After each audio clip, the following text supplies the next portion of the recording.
Congresswoman Ilhan Omar and Rashida Tlaib are best known for their feuds with President Trump.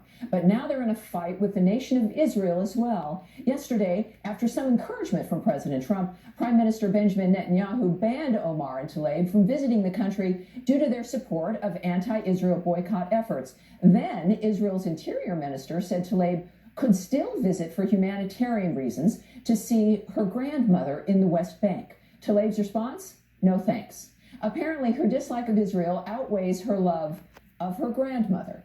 Brooke Goldstein is an attorney and founder of the Lawfare Project. She joins us now. Brooke, welcome aboard. Thanks for coming on with me. Thank you for having me. You've got a fabulous piece that everyone also, I want to make sure, goes to take a look at foxnews.com about this issue.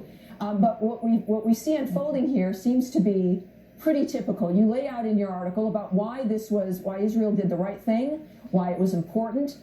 Americans have been listening to rhetoric, and of course they support policies and attitudes and efforts to injure the state of Israel, right? To effectively facilitate its wiping off of the map.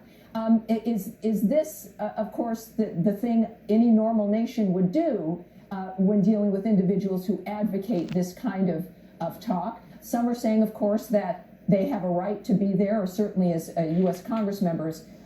What do you say about that?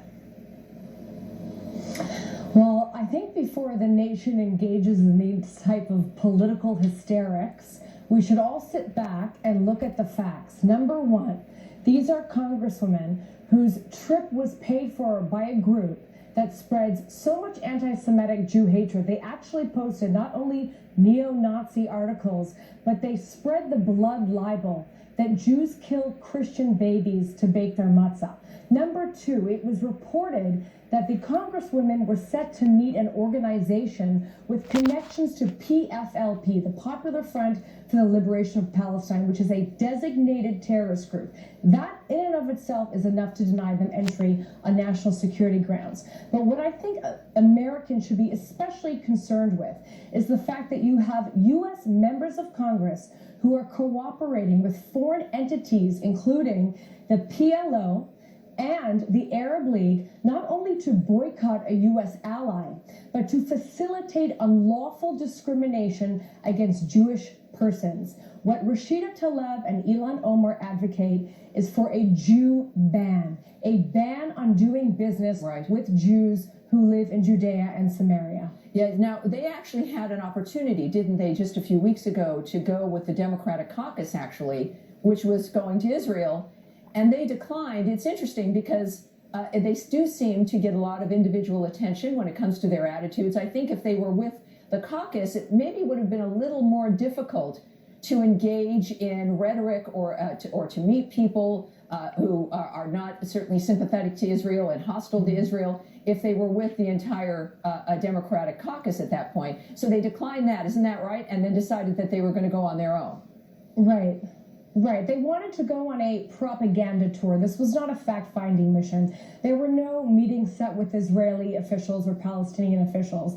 And what's incredible is the double standard that we're seeing. Every single country in the world agrees on one thing, whether it's a democracy or a dictatorship. They have the sovereign right to control their borders, to control who comes in and who comes out. In 2012, the U.S. government banned Palestinian official Hana Ashwari from entering into the United States for security reasons. Italy bans Leila Khaled for her connections also to PFLP, the same terrorist group at issue with Rashida Tlaib and Ilhan Omar. And by the way, every single Muslim majority country in the world, Saudi Arabia, the Emirates, Kuwait, Lebanon, ban Israelis. Where's the outrage? Brooke, what I'd like people to do, I'd like people to go take a look at your article at foxnews.com.